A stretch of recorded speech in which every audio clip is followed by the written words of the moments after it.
Hatuhisi utukufu.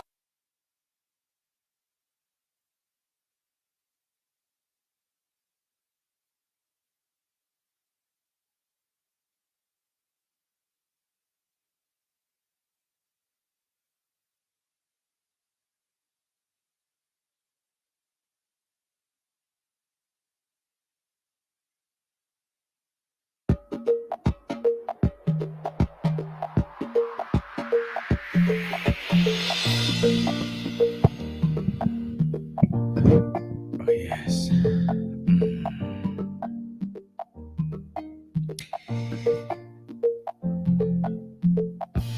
Alright, uko vizuri kabisa katika jioni ya leo. Karibu tena ikiwa siku ya Tuesday kabisa. Popote tunamshukuru tena Mwenyezi Mungu kwa sababu ya nguvu na fadhili zake. Kidogo tuweze kuingia kwenye mjadala wa siku ya leo na tuweze kuzungumza mawili matatu ambayo Bwana wetu Yesu ameweza kutuandalia hii siku ya leo. Na kwa kweli najua kwamba kuna mengi ambayo tumekuandalia ambao kwa kweli lazima tuweze kuyazingatia katika siku hii ya leo, aswa katika mjadala wa siku ya leo. Niite Papa Isaac Lendi, karibu sana ili kwamba tuweze kuzidi zikiwa zimekatika dakika hizo 28 baada ya saa 2 tu saa ya Afrika Mashariki. Tunasema kwamba ni usiku mwanana, usiku ambao tunataka tupate mambo mengi zaidi, ambao tunatarajia kwamba tutapata mambo mengi zaidi katika siku hii ya leo, na natumai kwamba bado tutaendelea kuzidi kupambanua mengi ambayo kwa kweli yako katika vino vyetu, yako katika mawazo yetu, yako ambayo tunaweza kuyazungumzia katika siku hii ya leo, ikiwa kwamba leo ni siku ya 14 mwaka 2021 ambapo tuko kwenye huu mwezi ambao ni wa Disemba, ambapo tunajua kwamba kuna mengi ambayo tutayaangazia, tutakuwa tunakumbana nayo katika wakati kama huu wa Krismasi. Wakati wa Krismasi pale kuna vitu ambavyo tutavifanya pale kidogo, na tutajua kwamba Mungu ametuandalia makuu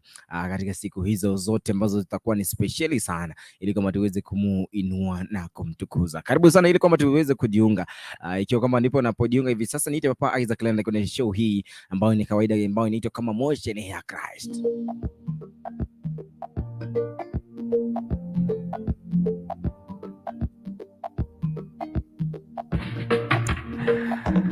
Ikiwa unanipata basi inabidi kwamba useme kwamba I'm getting you loud and clear. Kuna watu ambao bado wameweza kuingia hapa ndani. Nashukuru sana kwa wale wote ambao mnaendelea kuzidi kutuma jumbe zenu katika wakati huu wa jioni, ambapo tunaendelea kusema kwamba aise, lazima niko ndani, lazima niwe ndani katika majira haya ya saa 2:30. Lazima niseme kwamba lazima nina check in ili kama tuweze kujua kwamba mambo yako vipi, yako ngangari, yako vibaya ama yako namna gani. Lakini hiyo ni raha kwetu kwa sababu tunaendelea kufahamu kwamba Mungu ametuandalia siku hii ili kama tuzidi kubarikiwa kwa njia ya speciali na njia ya kipekee. Karibu sana ili kama tuweze kuingia, ikiwa kama nipo umekula sapa yako, by the way just comment in, kwa sababu najua kwamba hizo vidole ziko na energy. Tupate wimbo kidogo na kisha baadaye nitaweza kurejea hapa ili kama tuweze kuendelea kwa masuala yetu ya kawaida kama vile tunavyozoea. Lazima tuingie kwenye MOSHENEE, ambayo hii MOSHENEE kidogo itakuwa inaongelea kuhusu masuala 2-3, masuala 2-3 aswa kwenye masuala yetu pale manyumbani, ambapo kwa kweli wewe unaambiwa kwamba kidogo tu umejiuliza kwamba uliwaambiwa kwamba wewe ni mjinga. Sasa wewe sijui ulisema namna gani, na sijui wewe ulipoambiwa wewe ni mjinga sijui what was your reaction? Kidogo tutaweza kujua na kujua kwamba ukiambiwa wewe ni mjinga utasemaje. Hivyo ndio tunataka tuelewe. Wimbo ambao nataka kuweka hapa ni wimbo wa Chebos. Wimbo wa Chebos katika awamu hii ya kwanza, ili kama tuweze kujiunga hapa. Kumbuka kwamba ni mambo mengi ambayo tumekuandalia siku hii ya leo, kwa hivyo usiondoke, usiende mbali, kwa sababu hapa ndipo tunakupa baraka tele.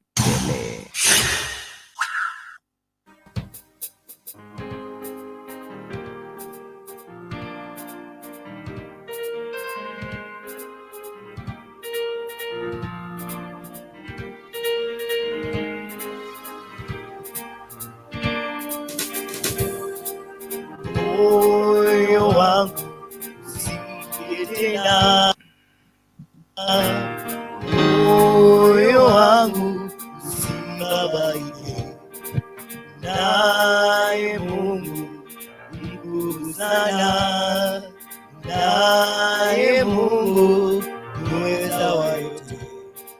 aingia rohoni mwangu, kanipa kutulia, kaniambia ewe mwanangu, usilie tena.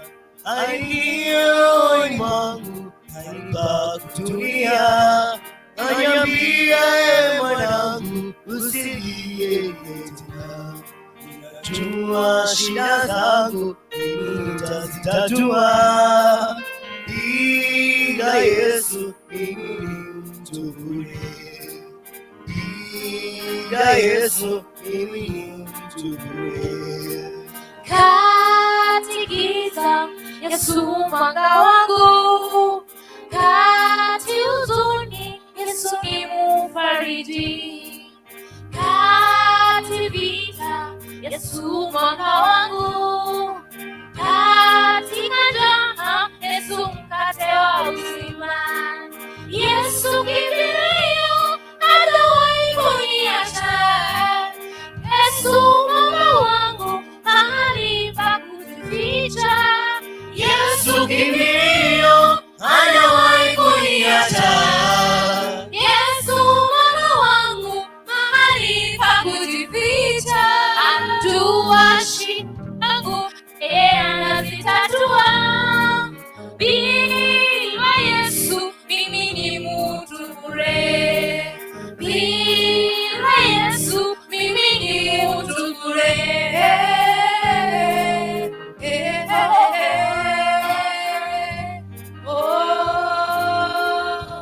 Mwanawe Aingia rohoni mwangu, kanipa kutulia, kaniambia ewe mwanangu, usilie. Aingia rohoni mwangu, kanipa kutulia, kaniambia ewe mwanangu, usilie. Najua shida zangu mimi nitazitatua, bila Yesu bila Yesu mimi ni mtu bure. Aingia rohoni mwangu, kanipa kutulia, kaniambia ewe mwanangu, usilie. Aingia rohoni mwangu, kanipa kutulia, kaniambia ewe mwanangu, usilie tena. Ninajua shida zangu mimi nitazitatua, bila Yesu mimi ni mtu, bila Yesu mimi ni mtu bure.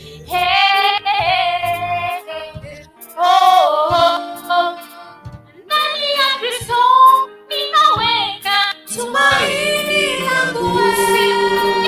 Ewe Bwana wangu, Ningekuwa wapi? ndani ya Kristo ninaweka Tumaini langu. sijui bila wewe Bwana wangu, Ningekuwa wapi? Yawe, wewe ni yote kwangu. Yawe, wewe ni yote kwangu. Yawe, wewe ni yote kwangu. Yawe, wewe ni yote. Yawe, Yawe, wewe ni yote kwangu. Yawe, Yawe, wewe ni yote kwangu. Yawe, wewe ni yote kwangu. Yawe, ningekuwa wapi? Yawe, wewe ni yote kwangu. Yawe, wewe ni yote kwangu.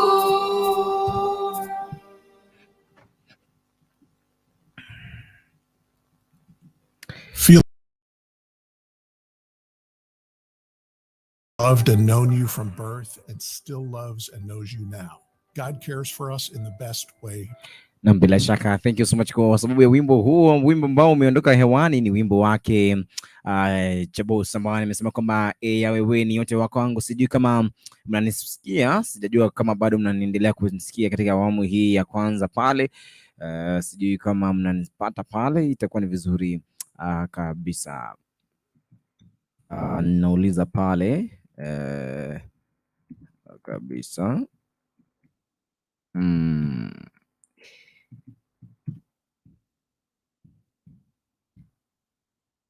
Yeah, so hilo ndio tunataka kuuliza. Are you getting the sound, ili kwamba tuweze kujua kama mnapata pale hii sound, mnapata hiyo sound, ama ikiwa iko na shida pale tutaweza kuiangalia hapa tuweze kujua shida iko wapi, ili kwamba tuweze kujua masuala yako namna gani. But we are trying to see kwamba vitu viko vizuri. We are trying to see kwamba mambo yako mazuri kabisa katika awamu hii ya kumalizia, as we know that our God is faithful, na tunajua kwamba it is not going to be that way, and we know tunajua kabisa mambo yatakuwa hivi. Things are going to work well. Let me just see kama iko vizuri, ili kama tujue tusikoe tunasema na hatujui. Things are going to work itakuwa vizuri. Imekuwa vizuri, naona kwamba mnanipata pale. Alright, sasa tulikuwa tunaongelea kuhusu masuala kidogo ya masuala kidogo kuhusiana na swala hili la kusengenya, kuambiwa kidogo wewe ni mjinga. Sijui hili swala unalipokelea kwa njia gani, kwamba ukiambiwa kwamba leo hii aizo wewe ni mjinga, yani wewe ni mjinga, na kuona mjinga sana, sio ni kama wewe unaweza make mtu mzuri, yani wewe ni mjinga. In a short well, mko na mtu fulani, anaweza kuwa kwamba ni binti wa kwako pale, anaweza kuwa kwamba ni yule ambao mko kwenye mahusiano, anaweza kuwa kwamba ni yule mama yako, anaweza kuwa ni baba yako, na wewe ni mtoto, wewe ni kijana barubaru, na kidogo tu uko pale manyumbani. Tulikuwa hilo ndilo topic ambayo hilo ndilo babu kubwa topic ambayo tuko nayo katika siku hii ya leo. Nikidhani kwamba itakuwa vizuri wewe ukishika katika awamu hii ya kwanza, tukielekea kumalizia pale, kiziki kwamba zimekatika dakika 39 baada ya saa 2 usiku, and as we get to kuendelea katika awamu hii ya mwisho pale. So tunataka tu tusonge pale, ikiwa kwamba unaendelea kutupata loud and clear, just text in, itakuwa ni vizuri, ili kwamba iweze kuwa kwamba tunaenda kwa njia ya taratibu katika awamu hii ya kwanza. Na sijui tu wewe umepatana na siku gani ukaambiwa kwamba wewe ni mjinga? Sijui uliambiwa namna gani? Sijui ulipokelea huu ujumbe namna gani kwamba wewe ni mjinga? Sijui ulisema nini? Sijui, I don't know. Lakini all I know ni kwamba mara nyingi watu hatupendi kuambiwa wewe ni mjinga, mara nyingi hatupendi kuambiwa wewe haustahili, inazingua kidogo.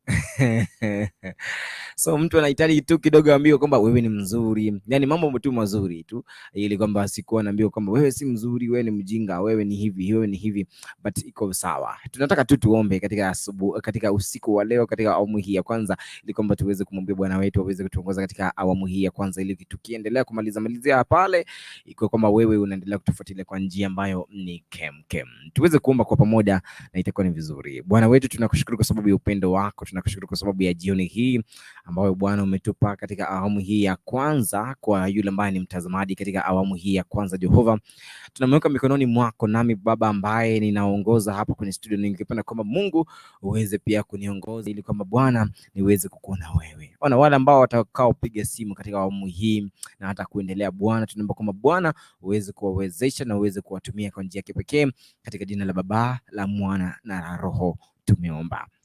Amen.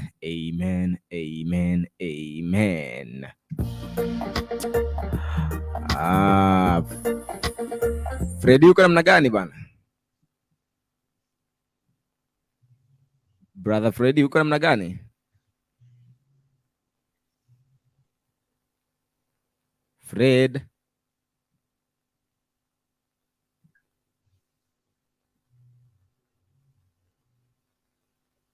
unanipata? Mimi niko salama.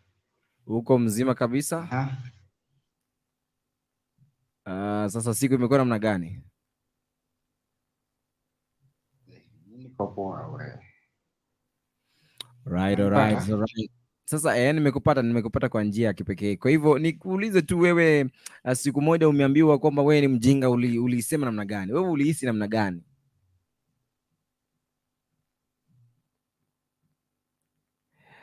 Kidogo mtambo yake inateta hapa kidogo, lakini tunajua kama ataweza kurejea ile uweze kutuambia. Lakini kabla tu ya kwenda pale kwenye mjadala ambao ni wa siku ya leo, kuna masuala ambao kidogo tutaweza kuiangazia hapa, lakini nisome tu jumbe ambazo zimeingia hapa kwenye studio. Anaitwa Eric Kenny anasema kwamba okay. Kuna Vincent Babu anasema kwamba from Nairobi niko ndani. Na Damaris Nyamari anasema kwamba nice song. Thank you so much kwa sababu ya kuingia hapa. Fred, hujambo bana? Mimi niko salama, labda wewe bana. Niko sawa, Mungu ni mwema bwana. Hii mitambo inataka kutumalizia utamu wa siku. Kama bwana. Hii situ naendelea. Niko mzima, Mungu amenilinda, nashukuru sana. Hata mimi niko mzima. Nimeingia kwa nyumba nikula, nimerelax tu sasa. Nikaona aje niingie kwa Eldoret kuko kuzuri. Eldoret kuko safi bana. Ukikuja Kisii njoo kwamba umebeba vitu vizuri vizuri. Eldoret kuna panda nini pale? China unaweza kuleta ni mahindi ama ni nini? Sasa mahindi itapebana kweli na ngano. Lakini nakumbuka Kisii saa hii sasa kuna mahindi, hatuna shida. Sasa tutakuwa tunakula mahindi hapa. Tutakuwa tunachoma hii Christmas hata usipokuwa hata na unga unaweza ukachoma tu kule. Lakini sasa wewe kuja na kitu kizuri bana. Usikuje mkono mitupu. Tuliambiwa kwamba ukikuda Kisii ambao mnaishi kwenye town, mkikuda Kisii anijua kwamba mnakuda na vitu ni kama vile ambavyo mnatoa Kisii. Kisii tunaanguka huko 23. By the hata mimi niko na sherehe 27 ni mbaya bana. Nataka nichafue mwaka bana. Umalize mwaka kwa ni kama nataka nimalize mwaka na furaha bwana. Iko bibi pale, unajua ukimaliza mwaka na furaha lazima pawe na bibi. Ni kama kuna bibi pale. Lakini mimi niko na familia bwana. Okay. Niko na familia. Uko na familia, wewe uko vizuri? Niko na familia, ni ile ya tuishi pamoja. Sasa wewe ukikuja yule mtoto mbaya anakuita dadi kidogo, mletea vitu vizuri, atakuweka kwa akili. Dadi anakuja lini?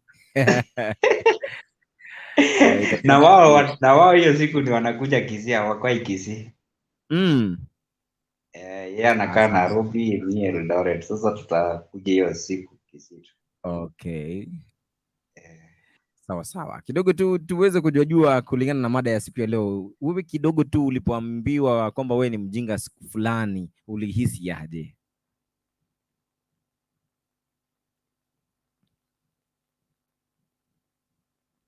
Fred. Fred umekwama? Mitambo pale naona ni kama mitambo inaendelea kumzidi, lakini tunajua kwamba ataweza kurejea. Mimi nakumbuka nikikuwa mdogo, nikikuwa mchanga, niliambiwa mimi ni mjinga. Na si kwamba nikiwa mchanga peke yake, kuna wakati pia ulifika nikaambiwa kwamba mimi ni mjinga. Unajua ukiambiwa hii jina wewe ni mjinga bwana, unahisi vibaya sana. But do you know that ili jina mjinga si jina baya? I want to tell you kwamba kuna masuala ambayo tutaweza kuiangalia hapa kwenye Biblia. Hata Yesu mwenyewe kuna ile jina ujinga na upumbavu alina tofauti. Ujinga na upumbavu alina tofauti. Tutaweza kujua haya majina yaliweza kutumika kwa njia gani, na unaweza ukalitumia hili jina kivipi ili usimzingue mtu aanze kukuteta pale, alafu anaanza kukasirika pale, anageuza sura. Itakuwa ni vizuri kama ukiwa umemwambia kwamba hili linastahili kuwa namna hii, hili linastahili kuwa namna hii, na hivyo basi unaendelea kusonga kwa njia ya taratibu. Katika awamu hii basi zikiwa zimekatika dakika 46 baada ya saa 2 usiku, basi karibu ili kwamba tuzidi kujiunga hapa. Ikiwa kwamba ungependa kupiga simu hapa kwenye studio, inaweza ukapiga kwa hivi sasa, ambapo tumekuwekea pale kwenye stream yetu pale. Unaweza kupiga hivi sasa ili kwamba uweze kutuambia kwamba unatushika ukiwa maana gani, na uweze kutuambia kwamba una yepi kwa sababu ya mada ya siku ya leo, kwamba wewe ulipoambiwa kwamba wewe ni mjinga ulihisi namna gani, na unadhani kwamba hili jina ambalo linaitwa ujinga kweli ni jina ambalo linafaa kwa mandhari ya watu wengi ama mandhari ya watu wachache. Wewe unahisi vipi? vipi, lakini tutaweza kujua kutoka kwako pale. Itakuwa ni vizuri katika awamu hii ya kwanza pale. Lakini najua lazima nikuweke kale kawimbo kazuri pale, ili baadaye nikikuja nitaweza kukuambia kwamba tutaenda wapi, haswa kwako wewe ambao unaendelea kutizama katika awamu hii ambayo ni ya kwanza. Kwa hivyo usiondoke, tuko hapa na wewe, bamba tu bamba, wanasema bamba tu bamba. Na naamini kwamba tutabambika kwa pamoja katika awamu hii tukimalizia. Nikumbuka kwamba kutakuwa na pasta baadaye, lakini hii mada lazima leo tutaimeza kabisa.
Aha, alright. Vizuri.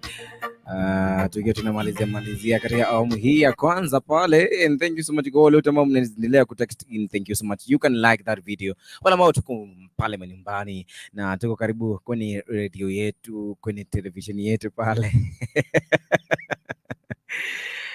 Ndio sasa wakati mwingine inakuwa kama inazingua wakati unasema kwamba radio na huko kwenye televisheni dameni inazingua sana, lakini tusidali, tuko hapa tu. Ninaitwa Papa Isaac Lende katika awamu hii ya kwanza, tukiwa tumebakisha dakika 6 tu peke yake ili kama iweze kutimia mida ya saa 3 pale, ili kama tuweze kuenda katika awamu ile ya pili. Thank you so much kwa wale wote ambao mnazidi kujiunga pamoja na sisi katika awamu hii na ambao mnaendelea kushukuru Mwenyezi Mungu kwa sababu ya ule upendo ambao anaendelea kutukirimia kila wakati na ile neema yake bado anaendelea kuzidisha juu ya maisha yetu, and we are happy kama bado hatutabaki tulivyo. Lakini unajua kuna wakati unaambiwa kwamba wewe ni mjinga. Hili swala limekuwa linazingua sana, lakini kidogo kabla ya kwenda pale niweze kuangalia pale kwenye jumbe zetu. Kuna Paul Kapambesi anasema kwamba niko ndani bro. Even Smokaya Ambrose anasema kwamba I'm watching live from Kisi Mashback Hotel.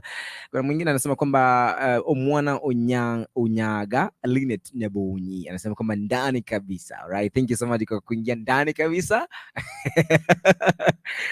Ile jina kunaita ndani kabisa ni kidogo linachangana, linakuwa kama ndani ya kanisa. Kidogo linachangana sana, so lakini usijali. Kwa hiyo leo kidogo tu umeingia hapa kwenye mtambo hii hivi sasa katika awamu hii ya kwanza tukiendelea tunapoendelea kuzungumza kuhusu masuala haya ya kuambia kwamba wewe ni mjinga. Unaambia wewe ni mjinga.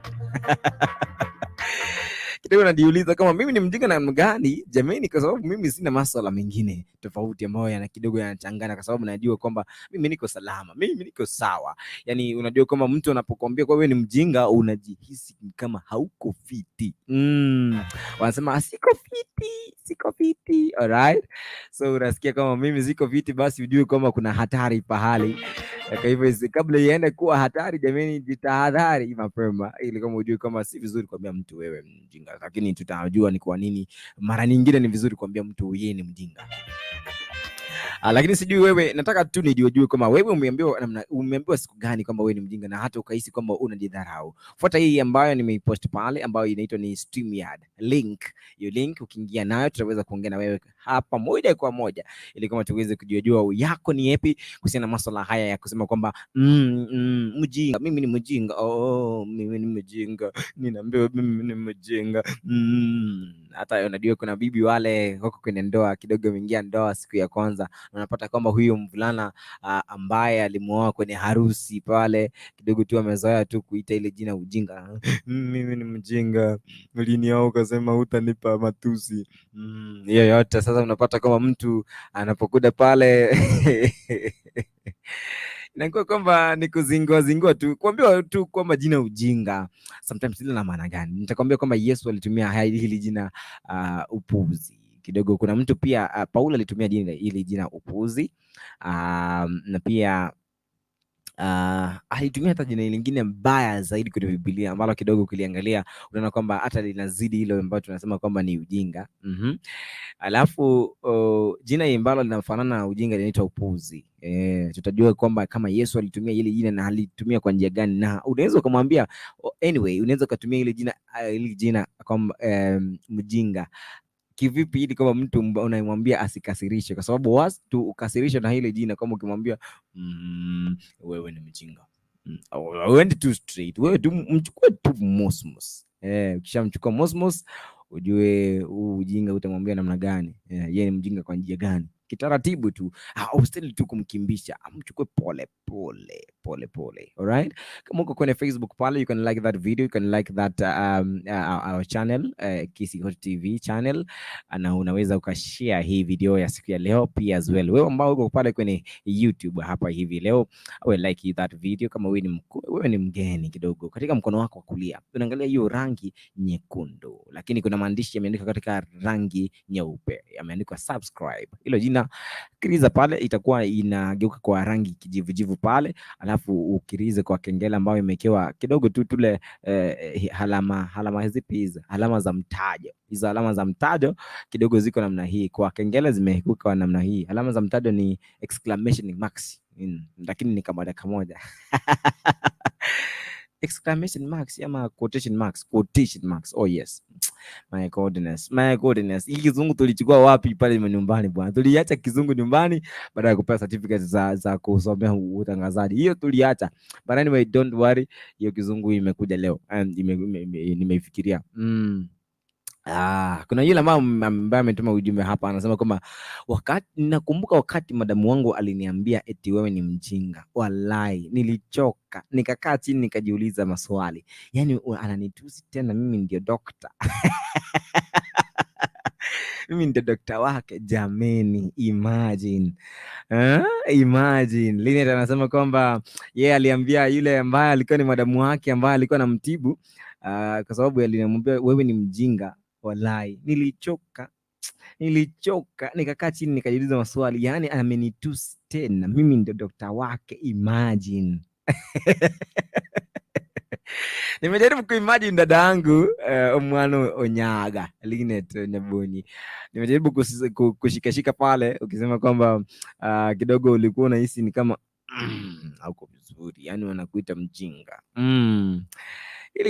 Hili jina hata mimi kidogo tu niseme kwamba hili jina nalipenda sana. Hili jina nalipenda sana. Sasa sijui ni kwa nini, lakini mimi ulipenda.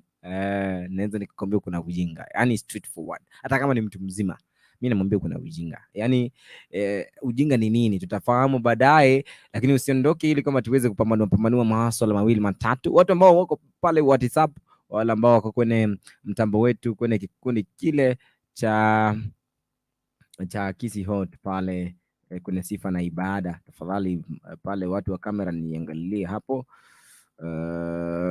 Inazingua kabisa. Alright, wala tunasema kwamba kuna masuala fulani ambayo tunastahili kuiangazia haswa katika wakati kama huu, ambapo ni tunatumia wakati hili jina namna gani, na pia ni nani walitumia hili jina. Kwa hivyo uko pale kwenye Facebook, uko pale kwenye YouTube, like the video first.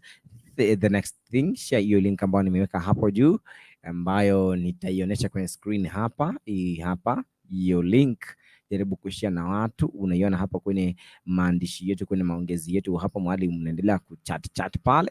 Tumia hiyo link, tumia wenzako, ambie kwamba waingie ndani ya Kisi Hot katika jioni ya leo, ikiwa imetumia mwendo wa saa 3 dakika zikiwa zimekatika katika ni moja tu, ikiwa kwamba tunaendelea kusikiza na kutizama kwenye televisheni yetu nambari 1 kwenye masuala ya online ambayo inaitwa kwamba ni Kisi Hot TV. Alright, ukiwa na mimi Papa Isaac Land. Kidogo tu nikuwekee wimbo na kisha baadaye nikirejea itakuwa kwamba tumemaliza mambo na hii shughuli ya masuala ya kamera kidogo, lakini usiondoke, baada itakuwa ni baraka tele.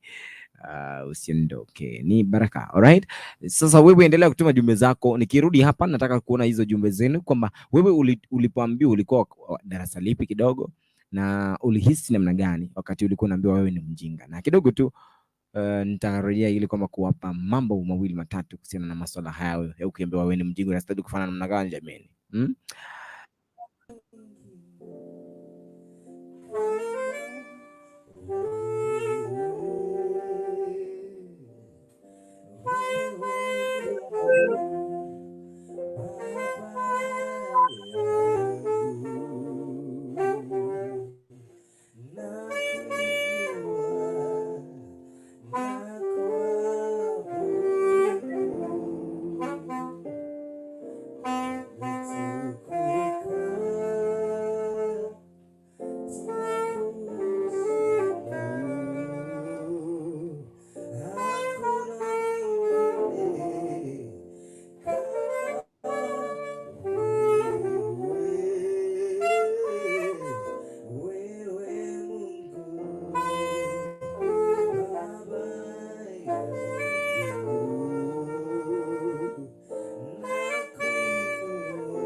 Kidogo pale mitambo imekuwa vizuri, mitambo imekuwa vizuri kabisa. Tuendelee kuzidi na kupambana Mario yale ambao kidogo tulikuwa tumeacha nyuma.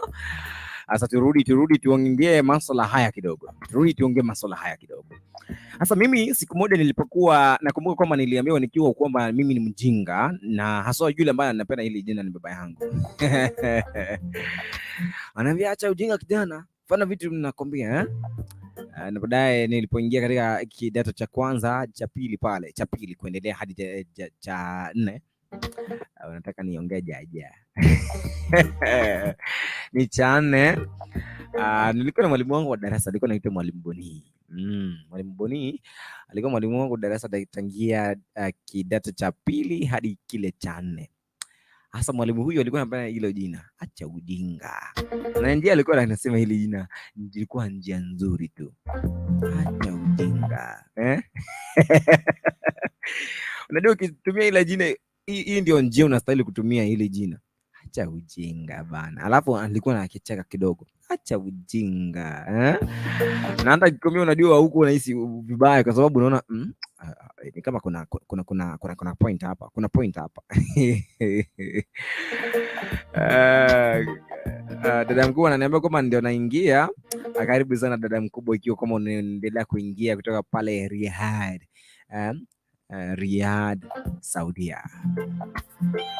Ndio kuna watu wengi ambao bado wanaendelea kutufuatilia katika mitambo hii yetu kwenye one of the leading online station. Wanaendelea kutufuatilia kusema kwamba kama hapa kuna tunajua kama mashine ya Christ inasonga vibaya sana. Kwa hivyo tulikuwa kwenye mashine pale, tulikuwa tunaulizana kwamba ili jina kusema ujinga ni vibaya, eti kuna ujinga ni vibaya. And then tulikuja na hizi ambazo ni tunasema kwamba ni some of the approved things. Hizo nataka tuelewe kwamba kuna vitu ambavyo kidogo ukiambiwa hustahili kukasirika. Hustahili kukasirika, unastahili tu kusema umesema niko na ujinga, usinirekebishe basi. Jina hili ujinga ni upumbavu. Jina ujinga ni upumbavu, na mbolo kidogo lina maana yake kivyake. Lakini kidogo tu kwa sababu nimeona dada mkubwa hapa angependa kuongea na sisi, inabidi kwamba tumempa chance. Dada mkubwa, hujambo? Tena ametoweka pole kwa sababu ya hitilafu hiyo.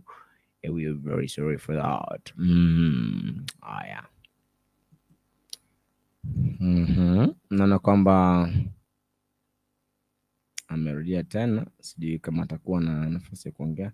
Dada mkubwa, hujambo? Dada mkubwa, uko vizuri?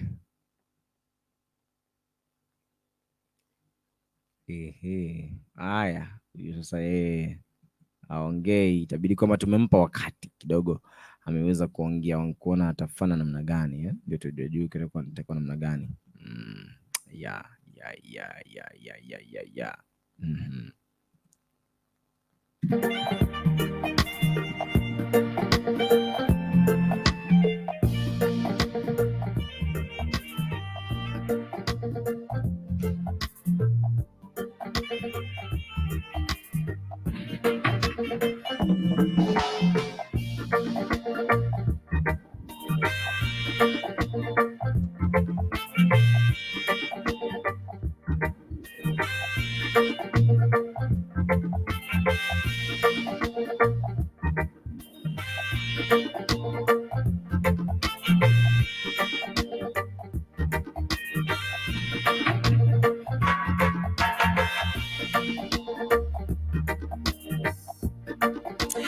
Biblia pia inatuambia hapa, Biblia inatuambia hapa vizuri kabisa.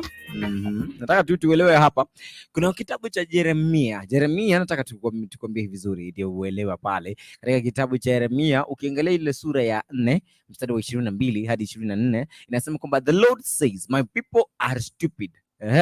They don't know. They like foolish children. They have no understanding. They are experts at doing what is evil, but failures at doing what is good. They are experts kwa kufanya mambo ambayo ni masuala ambayo si mazuri, but they do what is bad. What is bad? Wanafanya kwa njia ya kuwa expert, lakini kwa masuala ya Mungu wanafanya kwa njia ambayo kidogo ni hafifu. Kwa hivyo that is why he called the stupid. Yeah, the word stupid pale umeweza kulielewa pale, imeweza kutumiwa hapo.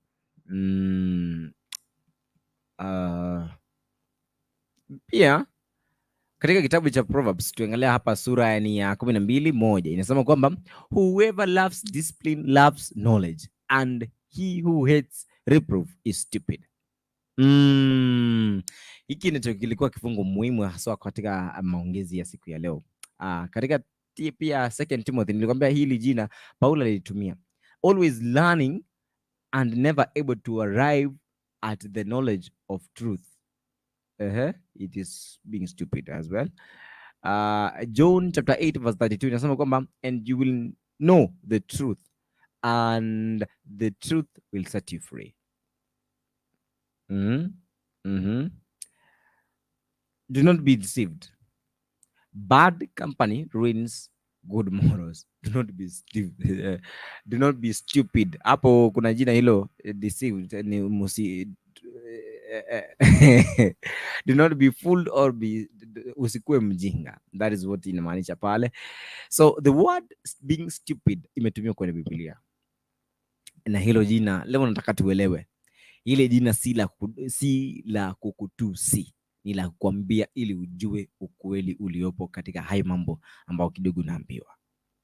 Kwa hivyo usiku unaangalia pale unasema kama leo ameniambia mimi ni mjinga, leo ameniambia namna gani. No, it is true. Kwa sababu masuala ya tabia, haswa mahali Mungu anasema kuhusu mambo tabia mwanzo. Tabia yako ni ya ujinga. Kila mtu kinafanya kwamba uambie kwamba wewe ni mjinga ni tabia. Kwanza, tabia, discipline now. Kutotaka kujua maarifa. Number 1, when you don't want to be now whoever loves discipline loves knowledge. Yule ambaye anapenda maagizo anapenda nini? Anapenda hekima.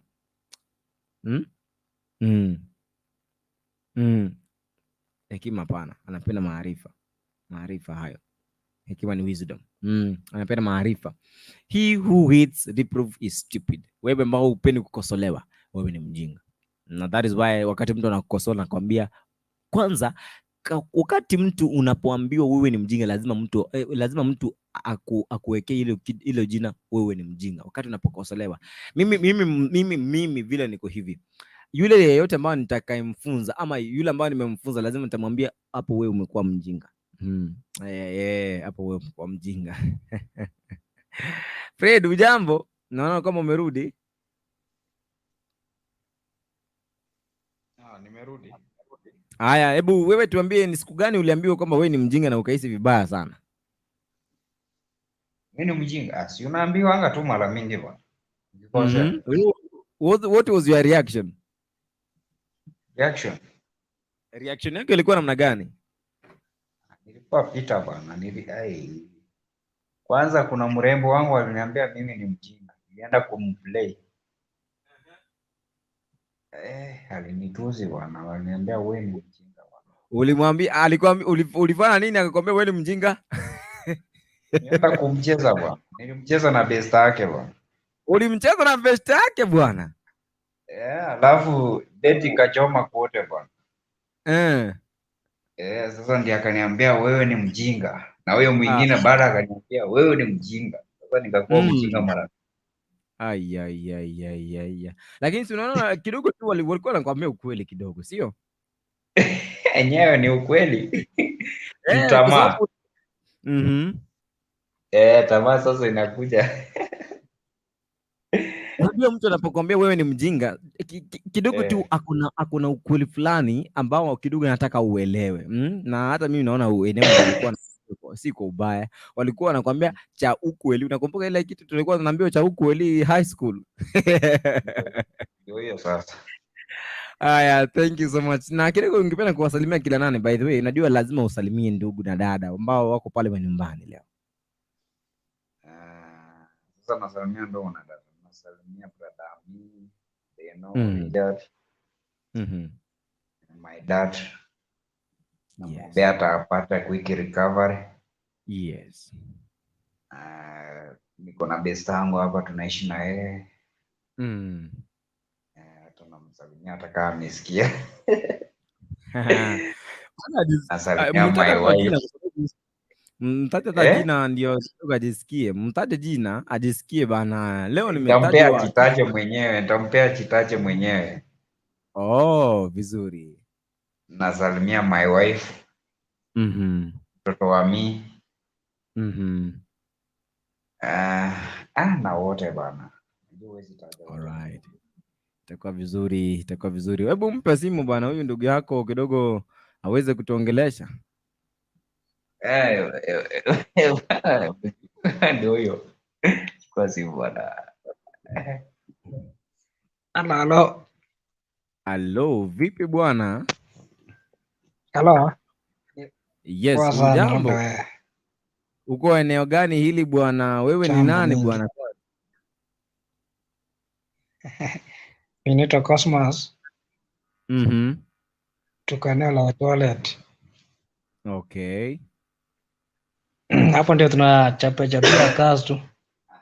Alright. Sasa wewe kidogo uliambiwa siku gani kwamba wewe ni mjinga na ulihisije bana? Hata sijakaa sana wiki moja. Huyu nani alikwambia wewe ni mjinga bana?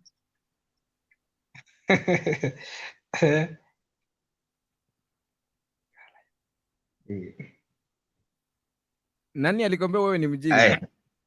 Huyu bwana ametoroka bwana. Ametoroka. Kuna simu anadai kuongea nayo. Okay.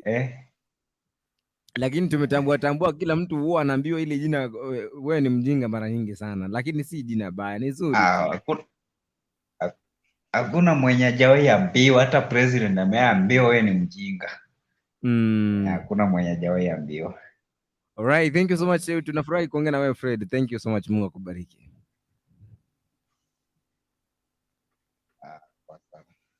Alright, huyu amekuwa ni Fred ambaye amesema kidogo na yuko na rafiki yake pale ambaye kidogo anasema kwamba yeye aliambiwa kwamba mimi yeye ni mjinga tu wiki moja, haijapita wiki moja bana. Siku zote. Yaani hili jina wacha ujinga linatumiwa, lakini nataka tu tuelewe. Limetumiwa kwenye Biblia. Nimekwambia hapa limetumiwa kwenye kitabu cha Timotheo wa pili sura ya 3 mstari wa 7. Limetumiwa katika kitabu cha Proverbs chapter 12 verse 1. Kimetumika katika kitabu cha Yohana 8:32 na pia kimetumika kama katika kitabu cha Wakorintho wa kwanza 15 mstari ni wa 33. Pia kikatumika katika kitabu cha Warumi 13 mstari wa kwanza hadi 14. Na pia kikatumika katika kitabu cha Mathayo 10:16 ambayo inasema kama behold I am sending you out as sheep in the midst of wolves, to be wise as serpents and to be innocent as doves. Na pia katika kitabu hicho cha Romans chapter 12 verse 1 to 21 pia kidogo tu tunajaribu kujua haya ambayo wewe unaambiwa kwamba wewe ni mjinga and then unajaribu tu kujua masuala haya kupitia kwa Biblia. Biblia inatuambia tu kweli. Proverbs chapter 30 verse 2 inasema kwamba surely I am too stupid to be a man. I have not the understanding of a man. I have not the understanding of a man.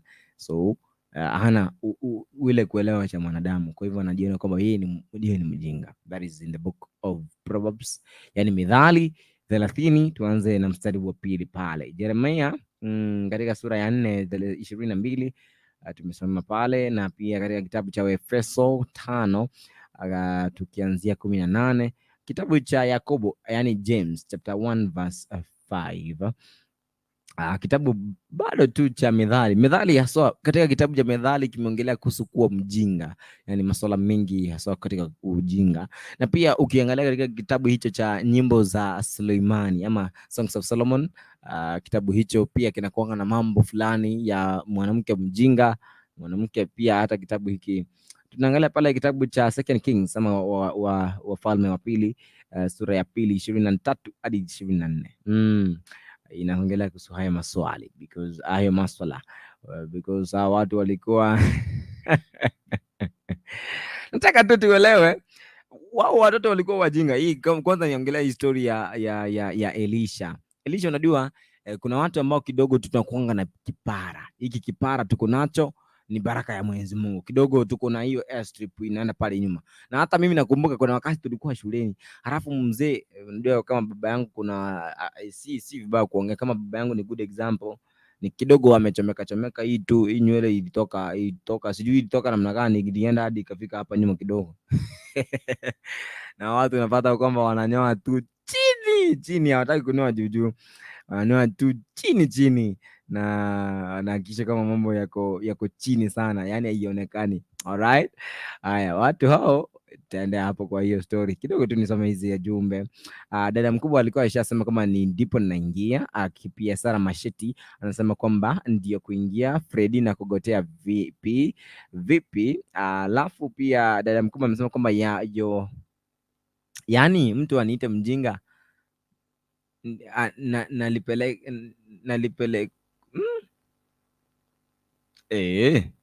na nilipokuwa ni mzuri cause mtu kuita anaona na hilo linakufanya ufanye mazuri, utoa ujinga. Kama ni mabadiliko yaseme yote, nasema asante.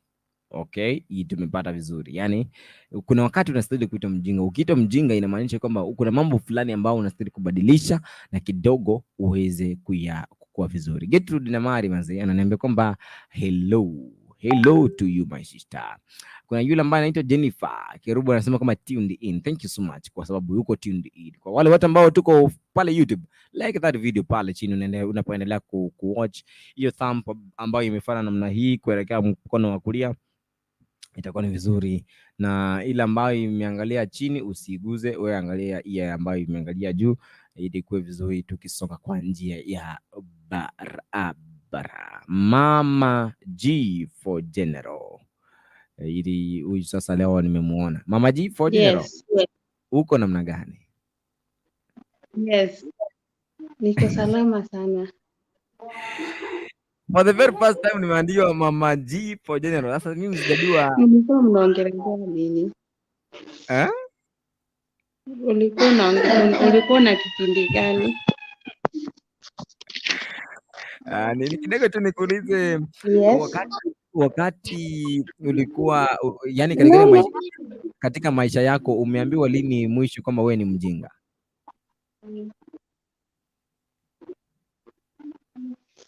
Mara mingi. Jibu lako wewe uliona kwamba mara mingi sana. Uliona kwamba and I'm happy for that. No. Hapana, mimi kukua mtu mwenye niko sinanga maneno mingi. I just move on. Yes, mimi sikuangi eti nianze insist kwenda nani nianze kuambia nieleze. No, ukiuliza kwambia ni mjinga ni hivyo. Asanti, na kanyaga kubwa. Okay. Yes. Yes. Mama Jini tupate ukiwa maeneo gani kwa sababu hapa sikuoni vizuri. Niko hapa Bosongo Chituka. Alright, yes. Alright. Hapa Mwembe. Yes. Okay, thank you so much kwa sababu ya kutupa mawaidha ya kwako na vile ulipokelea wakati ulikuwa unaambia wewe ni mjinga. Na kidogo tu hebu wasalimie wawili watatu ambao ni majirani, wale ambao ni ndugu na dada katika majira haya. Mimi nataka kusalimia mafanzi wa Kisii wote. Yes. Wale wenye wananijua wote wananisikianga. Wanakujua kama Mama Gigi. I welcome them on. The only mama in Africa. Wale wenye wananisikianga. I welcome them on board. I welcome them on board. Yes. Wakuje watu wapige MOSHENEE. Tupige MOSHENEE. Tupige MOSHENEE ya God. Yes, MOSHENEE ya God. Sasa ni wakati wa God. Ikifika wakati mwingine wanajua how I can handle them. Yes. Okay, thank you so much dada yetu kwa sababu ya kushana na sisi katika jioni ya leo. Mungu akubarikie sana. Asante. Alright. Umekuwa ni Mama G for General. Anasema kwamba anapopokelea hilo inamfano kwamba atie bidii ili kwamba asikuje kuita tena mjinga siku nyingine. Alright? Iko vizuri. Kuna wale ambao wanapokelea hilo jina na kuna wale ambao kidogo wapokelee hilo jina kwa sababu naona ni kama wametusiwa. Tutakuwa tunajua kama mambo yanaenda namna gani baada ya wimbo mmoja tu ambao nitaucheza ili kama tujue kutana namna gani. Ya huko je pale unatusikiza kwa njia gani? Unaweza ukatext in utuambie uko namna gani. Vincent Omwana Bwaba Getutu, good evening. Good evening too. Uko mzima? Niko salama, homa ndio imenikalia kidogo. Lakini nashukuru. Itakuwa vizuri. Mungu najua wakati huu maybe ulikula mahindi mingi bwana. Sijui bana, hii baridi ya Nairobi sijui ndio shida. Kibaridi kiko hapa Nairobi kingi bana. Unajua wakisi mmezoea kukanga mahindi, unaenda ulikula mahindi ya town bwana. Inabidi baadaye jana nilikula mahindi vingi hizo hongo. Hiyo homa haikosi kwamba ni ya hiyo nini. Hiyo ni hiyo tu. Lakini uko namna gani leo? Mimi niko fine, thank you.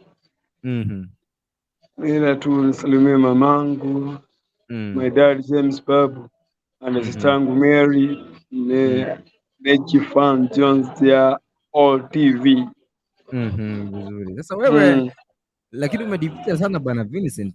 Umedificha sana. Kwa nini bana? Si fila ni hali ya kutafuta bana, ile kutafuta saa zingine upatikani, unaenda huko na huko. Alright. Leo kuna mjadala wetu tunajiuliza kwamba ni siku gani uliambiwa kwamba wewe ni mjinga, na ulipoambiwa hili jina wewe ni mjinga ulilipokeleaje?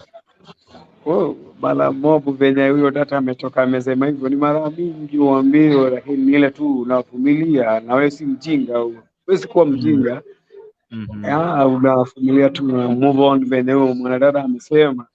Najua ungekuwa ukwe mjinga ni ile upisha naye, ukianza kubishana ndio utakuwa mjinga. Sasa akisema hivyo unaacha tu. Lakini kwa roho yako wewe unajua wewe si mjinga. Right. Ndugu yangu, kwa sababu ya maoni yako tunashukuru sana. Mungu akubarikie pia. Na pia papa. Haya, wakati mwema. Anaitwa Vincent Omwana Bwaba Getutu kutoka eneo hilo. Sasa hivi anasema kwamba yuko Nairobi pale kujikakamua mambo ya kazi pale ili kujua kama mambo yako vizuri, na hiyo pia inapendeza na inafurahisha sana wakati mtu unavyokakamua. Right, tumeambiwa pale yeye aliambiwa yeye ni mjinga mara nyingi, na hiyo kidogo inamfana tu aendelee tu kujikakamua na kwenda mbele, kwa sababu hata angalia yale ya kitambo, anaangalia kwamba kile ambacho nimekifanya hapa kidogo nitakirekebisha kwa sababu ya njia ya kusonga mbele kwa njia ya taratibu. Right, thank you so much kwa wale wote ambao mnazidi kutufuatilia in this very hour, ikiwa ni hawa ya mwisho ikiwa ni hawa ya mwisho pale. Tunashukuru Mwenyezi Mungu. Pastor ananiambia kwamba hapa kidogo he is not feeling well. Actually I can see this message. Hii tunaweza tukaishia hapa ili kama tujue kuko namna gani. Is trying to say kwamba hahisi vizuri. Kwa hivyo tunaweza tukashare hii Yeah. Yeah. Yes. Good. Yeah, hii sasa hapa amesema kwamba he's not feeling well hapa. Tunaweza tukajua he's trying to tell me kwamba he is not feeling well. Napoangalia hapa amesema kwamba he is not that well, kwa hivyo tutampa wakati ili kwamba aendelee kujifeel vizuri and we'll get in touch kwa masuala mengine zaidi. So he's not feel well. Tumpe wakati hadi siku ya Thursday pale tutaweza kupatana naye siku ya Thursday.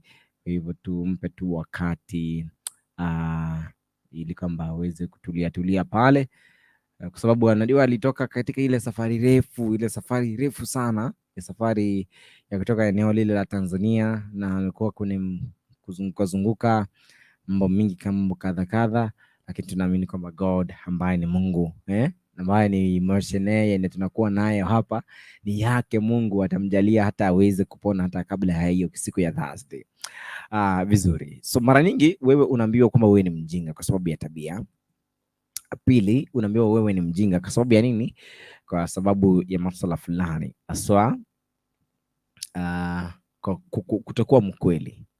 Tabia ya kutokuwa mkweli, tabia ya kutopenda tu kuelimika, tabia tu ya yani kutoelimika ni kuwa ignorant. Hiyo ni kwamba uko stupid sana. Kidogo ni kutokuwa mkweli, na pia tunaambiwa kwamba wewe ni mjinga kwa sababu haujamwamini Kristo Yesu. Hapo tunakuambia wewe ni mjinga because you don't know who, you should know who God is to your life. You should know who Christ is to your life. Lazima ujue hili. Kwa hivyo unapoita mjinga mara nyingi, jaribu kujiuliza, mbona akaniita mjinga? Mbona akaniita mjinga? Ephesians chapter 5 verse 18 nasema kwamba and do not get drunk with wine, for that is debauchery, but be filled with the Spirit. So utaacha mambo ya ulevi. Kwa hivyo ukilewa bado wewe unaitwa kwamba ni mjinga. So these are some of the things ambazo zinatufanya sisi ni wajinga. Kulewa pia inatufanya kuwa mjinga. Yani staying in your sinful ways inakufanya ukue mjinga zaidi. So that is why we can say maze huyu mtu bana ni mjinga bana. So ni vizuri uzidi kukua katika Kristo na kuzidi kupambanua yale ambayo Bwana wetu Kristo na kuweza kukwambia siku zote za maisha yako, ili kwamba kidogo tu uweze kuachana na haya mambo ya kuita mjinga. Usiite mjinga tena. I want to be called a fool. That is my prayer. I don't want to be called a fool again. I want to be called someone ambao Mungu ananibariki, Mungu ananiwezesha na Mungu ananiinua. You know? So siku zote ukiambiwa hivyo, basi unasema I'm good. Yeah? Mambo ya kuambiwa mambo wewe ni mjinga utaacha kwa sababu unafanya the right thing. So wewe ukifanya kitu kizuri, hautawahi ambiwa wewe ni mjinga. Number 1. Number 2, ukifanya yale ambayo yanampendeza Mwenyezi Mungu, hakuna siku utawahi ambiwa wewe ni mjinga. Ukiwa kwamba umejipanga, hautawahi ambiwa kwamba wewe ni mjinga. Ukiwa kwamba uko smart, wewe bana, unajua kuna wakati unaonekana kuwa mjinga because you know you should be responsible of your body and of your life, lakini bado unapata kwamba haujaoga, uko mjinga tu. Hiyo ndio tunasemanga. Sijui nitasema namna gani, lakini hiyo tunasemanga ni ujinga. So the word kutumia jina ujinga si mbaya, but nikitumia mara nyingi hapa unaweza kuona ni kama limekuwa monotonous. But huwa linatumia pia katika maisha yetu, si sana, linatumiwa once. So ninakwambia kama mwalimu wangu Mr. Boni by the way alikuwa na akili nzuri tu ya kutuambia vile, alikuwa anatumia mawazo yake yalikuwa ni mazuri, kwa sababu yeye alikuwa anatuambia wakati mmoja tu. Akisha kuoji tu akiona wewe hausikia anakuambia Leonard bana, wewe ni mjinga bana, alafu anacheka anakuacha tu ukiwa na tabasamu, lakini unajifikiria sana. Oh yes, okay. Zikiwa zimekatika ni dakika 33 baada ya saa 3 usiku. Karibu sana ili kama tuzidi. Ikiwa kama wewe uko mgeni pale na ungependa tu kutext in na ungependa tu kutujulia hali pale, itakuwa ni vizuri ikiwa una text in right away. Ikiwa kama ungependa tu kuwa pia mgeni na ungependa kuonekana kwenye screen pale, fuata hiyo link ambayo tumeweka hapo kwenye nini? kwenye screen pale, na utaweza kuingia hapa ili kama tuzidi kwenye maongezi hapa, kujua kama wewe uliambiwa kwamba wewe ni mjinga namna gani. Kama uliambiwa basi tutajua. Dada mkubwa leo ananiambia kama mitambo yake kidogo imekuwa ni shida. Mitambo yake imekuwa kidogo ni shida.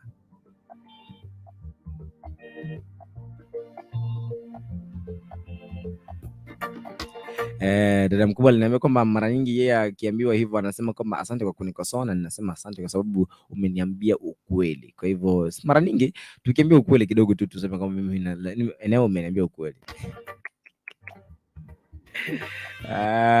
Baba yangu kidogo mimi alikuwa anazingua sana. Nilikuwa naongelea kuhusu story ya wale watoto ambao ni wajinga. Wale watoto wajinga.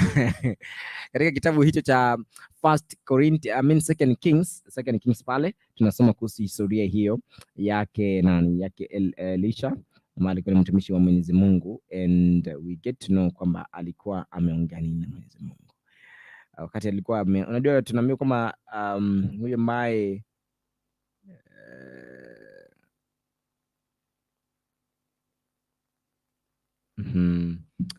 alikuwa ananiambia yule ambaye nilikuwa nasema kwamba Elisha alikuwa ni mtu ambaye aliachiwa lile vazi lake Elijah alipokuwa kipaa kwenda mbinguni, na alimwachia the double portion of his miracles. So Mungu alikuwa anaongea na huyu Elisha kwa njia ya kipekee. So these boys nisema ni boys, katika kitabu hicho cha Wafalme wa Pili sura ni ya 2 23 hadi 24 nasema kama he went up from there to Bethel, and while he was going up on the way, some small boys came out of the city and cheered him, saying, "Go up, you bald head.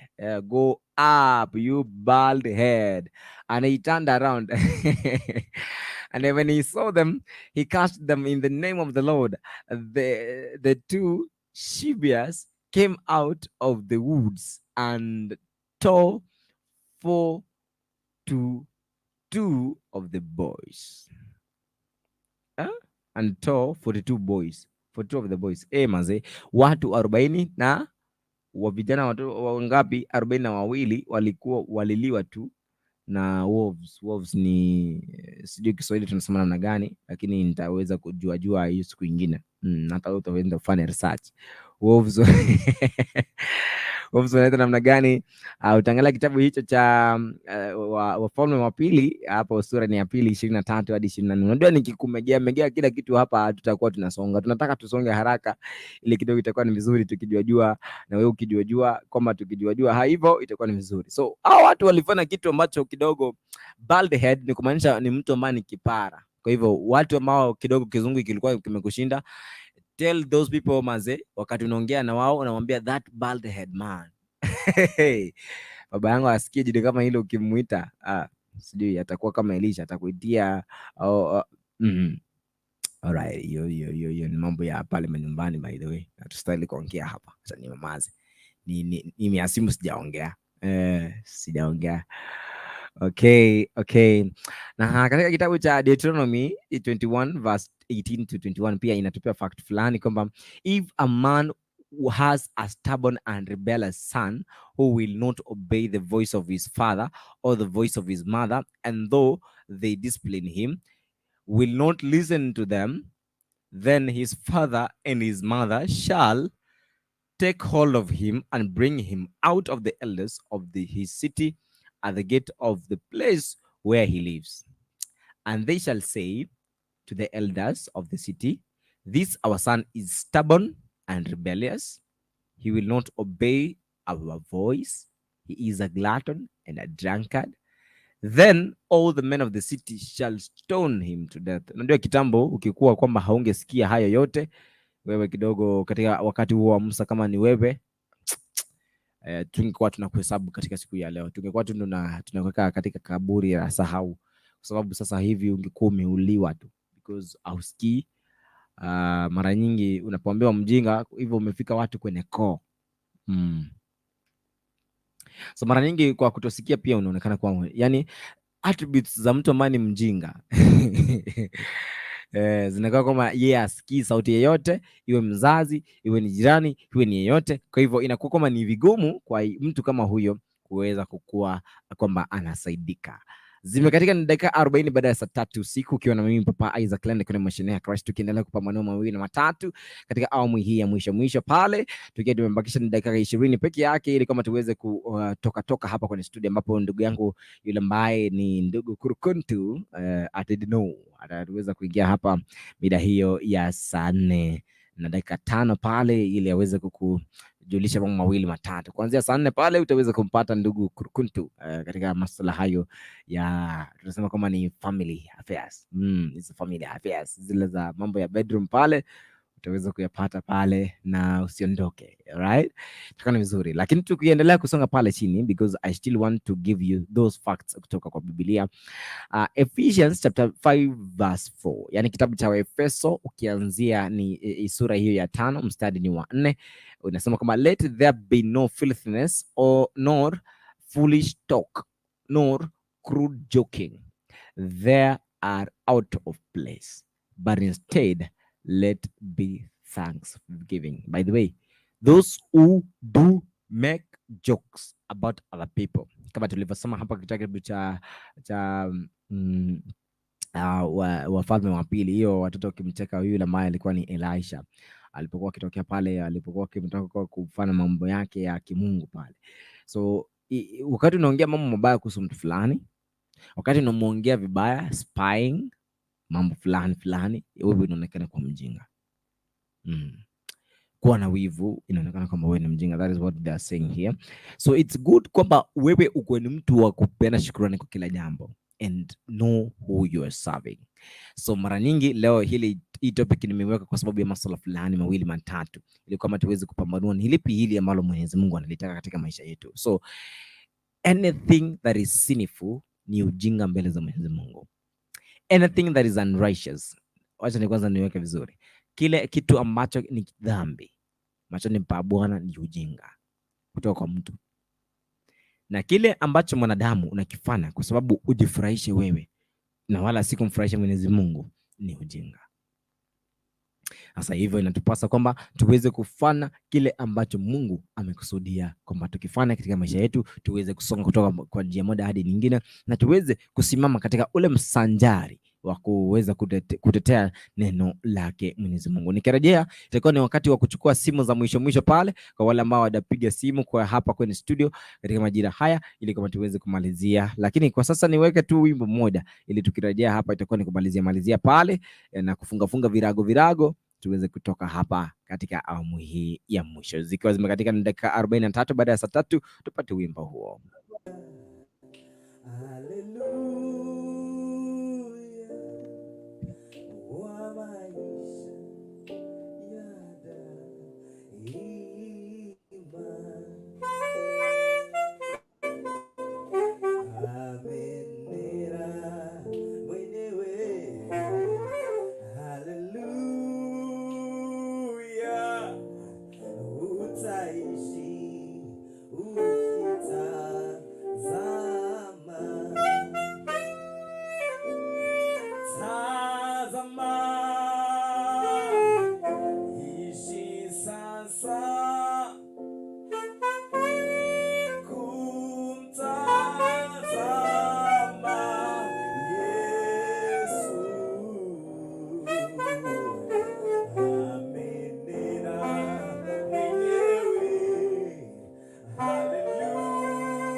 Nakwambia tukiamua tunaweza tukatoa kwaya mzuri sana. Hiyo kwaya itakuwa nzuri sana. So in the next years ukisikia hilo jina na ndugu yangu, jua kwamba songs tutatoa vizuri kabisa. So we are planning good things. Zinakuja tu in a few days tutakuwa tunatoa nyimbo mzuri tu, nyimbo nzuri ambazo zinaweza kufurahisha, za kutouch life yako.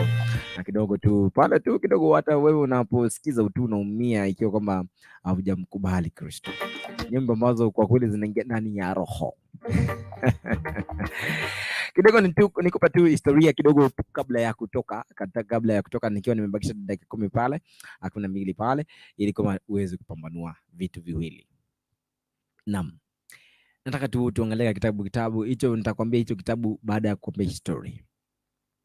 Katika mji wa Israeli kuna wakati ulifika kwamba kukakuwa na mateso, na kuna wakati ambapo kulikuwa na watumishi ambao walikuwa wakiambiwa na mambo na Mwenyezi Mungu, na hawa watumishi walipokuwa wakiambiwa na mambo na Mwenyezi Mungu wangeongea ili yaweze kutukia baadaye.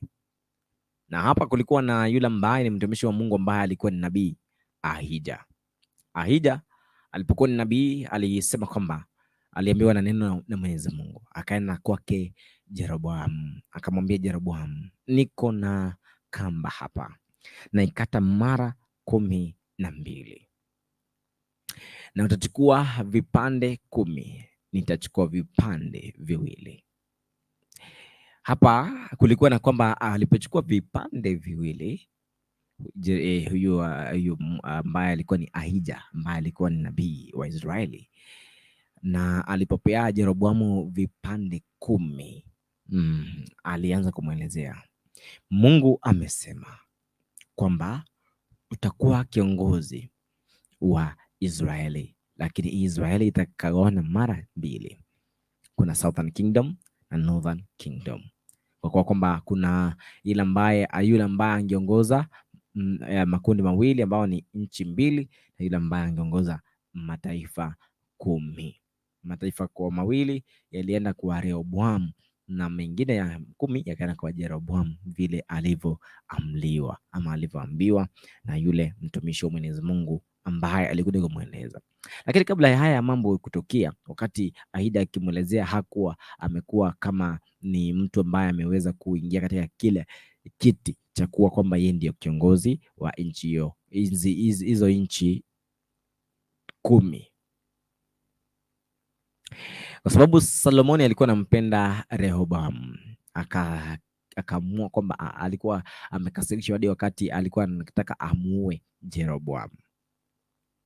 Wakati wa harakati za kutaka kumuua Jeroboam, akatorokea katika nchi ya Misri. Alipotorokea katika ile nchi ya Misri, ilikuwa kama ni nchi ambayo walikuwa wakimwabudu ama wakiabudu miungu kutoka kitambo hadi hivi sasa, bado tunaelewa wengi wao huabudu miungu.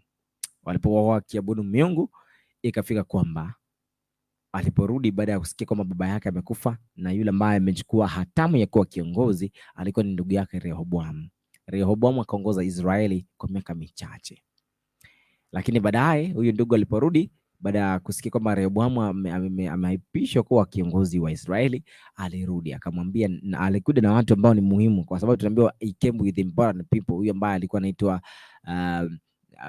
tuko na Rehoboam na tuko na Jeroboam. So Jeroboam alikuja na wale watu ambao ni important sana kutoka katika ile eneo la wapi, lile eneo la Misri. Walipokuja pale wakamwambia, bana, wachukue wana wa Israeli vizuri, kwa sababu alikuwa ni mtu ambaye ni mimi ni mtu ambaye kidogo anafinyilia vitu fulani kwa sababu ya watu wake, anafinya vitu fulani kidogo. Kama ni uongozi wake ndio ni mzuri, lakini kuna vitu anaficha sana wao kidogo. Hata wewe ukiambiwa kwamba kuna kitu kinafichwa hapa, wewe uweze kukubali, unasema kwamba ni uongo. Kama siasa za hivi kana hivi sasa, kama kiana sasa hii watu wako confused, hawajui nani mnasema ukweli nani anasema ukweli. Sasa hapa nitabidi kwamba uombe Mungu akusaidie. Sasa wakati walipomwambia Jeroboam, alipomwambia Rehoboam akakaza maisha zaidi. Sasa ikabidi kwamba wale mataifa 10 wakamchagua Jeroboam kuwa kiongozi, na alikuwa kiongozi wa mataifa 10. Wao wengine taifa la Benjamini na Yuda likaendelea kuongozwa na yule ambaye alikuwa anaitwa Rehoboam. Kama unaendelea kufuata, endelea kunadi kichwa useme ujue historia. Alipokuwa akifanafana hayo mambo yote, ikakuwa kwamba wakati huo wote aliongoza. Pia ikafika wakati ambapo nchi ya Misri ilitaka kuwapiga wana ambao ni wana wa Mungu, ambao walikuwa wanaabudu Mungu. Ndio ukumbuke kama wakati Jeroboam yeye alichukua yale mataifa 10, alihakikisha kwamba amewaundia miungu miwili, the calf sijui namna gani, the golden calf, ile ambayo ilitengenezwa wakati wa Aroni alipokuwa ameachiwa wana wa Israeli, wakati Musa alikuwa ashaenda mlimani. Yaani historia ilikuwa inajirudia tu. Sasa Jeroboam tu alikuwa na hiyo tabia tu ilikuwa imemwingia kutoka kwa wana wa Israeli. Sijui alikuwa ni mbegu gani. Yaani yeye kila macho alikuwa anataka ni kwamba watu wasiende kuabudu Mungu katika ile ambayo ni nchi katika mji wa Jerusalem. Baadaye tunaambiwa kwamba Egypt walikasirishwa, wakaona kwamba hao watu bado wanaabudu Mungu. Au watu wa mataifa mawili, hiyo ni la Yuda ama Judea na hilo la Benjamini, wakahisi vibaya sana, wakasema huyu lazima tutaenda tuharibu yale madhabahu na pia tuchukue vitu muhimu kutoka katika pole ya Mungu. Nakwambia wao kuchukua mapigo ya Mungu ni hatari. Hawakukaa sana, walirudisha hizo vitu na kanisa la Mwenyezi Mungu bado lilijengwa pale Yerusalemu. So vitu vingi katika historia hapa tuelewe kwamba kuna vitu vingi ambavyo kidogo tukivifana tunaonekana kuwa wajinga. Yani hauwezi kuingia katika madhabahu ya Mwenyezi Mungu and you do anything that you want, una expect kama Mungu akuache. Mungu haatangi watu wake jamani. Mungu anakuwa na watu wake siku zote na hawezi akamwacha hata mmoja angamie. Kwa hivyo wewe ambaye uko pale nyumbani, umekuwa kwamba uko kwenye changamoto and you've been seeing a lot of problems kwa maisha yako, nataka tu uelewe kwamba Mungu ana mpango mzuri na maisha yako. Kwa hivyo usijione kwamba haufai, usijione kwamba hujafika katika kiwango fulani. Wewe tumainia Mwenyezi Mungu siku zako zote na uweke moyo wako katika Kristo Yesu ili aweze kuwa tumaini lako katika maisha yako yote tu, ili kwamba usiogope, usitie shaka. God is going to be with you.